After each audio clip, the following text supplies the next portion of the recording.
உளுத்தம் பருப்பு ஸ்வீட் பண்ணலாம் வாங்க. உளுத்தம் பருப்பை 2, 3 வாட்டி அலசிட்டு வெயில்ல காய வச்சுருங்க. ஒரு 2 ஹவர் காய வச்சுட்டிங்கன்னா நல்லா மொறுமொறுன்னு வந்துடும். அப்புறம் அதை வந்து ஒரு கடாயில் போட்டு நல்லா ஃப்ரை பண்ணுங்கள். நல்லா கொஞ்சம் ப்ரௌனிஸாக வர வரைக்கும் ஃப்ரை பண்ணிகிட்டே இருங்க. அப்புறம் உங்களுக்கு தேவையான அளவுக்கு உளுத்தம் பருப்பு போட்டுக்கோங்க.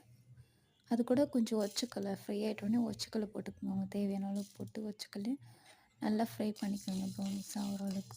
ரொம்ப வேணால் ஒரு அளவுக்கு ப்ரௌனிஸ் ஆகிற அளவுக்கு ஃப்ரை பண்ணி எடுத்துக்கோங்க.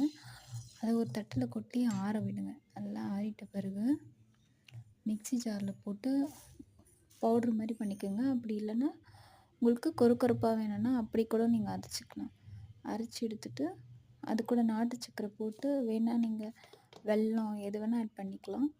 நாட்டு சக்கரை போட்டு நல்லா அரைச்சிக்கோங்க.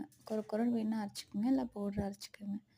அரைச்சிட்டு தட்டில் கொட்டி ஆற விட்டுருங்க. நல்லா ஆறிட்ட பிறகு அது கூட ஏலக்காய் கொஞ்சம் பவுட்ரு பண்ணி போட்டிங்கன்னா கூட நல்லாயிருக்கும். இப்போ நெய் வந்து நல்லா சூடு பண்ணிவிட்டு அதை ஆறிட்ட பிறகு அதில் அந்த மாவுலேயே கொஞ்சம் கொஞ்சமாக ஊற்றி நல்லா பெரட்டிகிட்டே வாங்க. நல்லா கலந்துகிட்டே வந்தீங்கன்னா கொஞ்சம் ஓரளவுக்கு தெரியும் உங்களுக்கு. மாவு நல்லா கொஞ்சம் இதுவாக இருக்கும். கலந்துட்டு அதை வந்து உருண்டை பிடிங்க.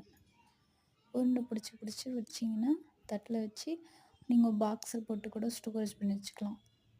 உண்மையாகவே நீங்கள் இதை குழந்தைங்களுக்கு கொடுக்கலாம். குழந்தைக்கு ரொம்ப ரொம்ப ஹெல்த்தி, உங்களுக்கும் ஹெல்த்தி. நீங்களும் சாப்பிட்டு பிடிச்சிருந்தா ஷேர் பண்ணுங்கள், லைக் பண்ணுங்கள், சப்ஸ்கிரைப் பண்ணுங்கள் ப்ளீஸ்.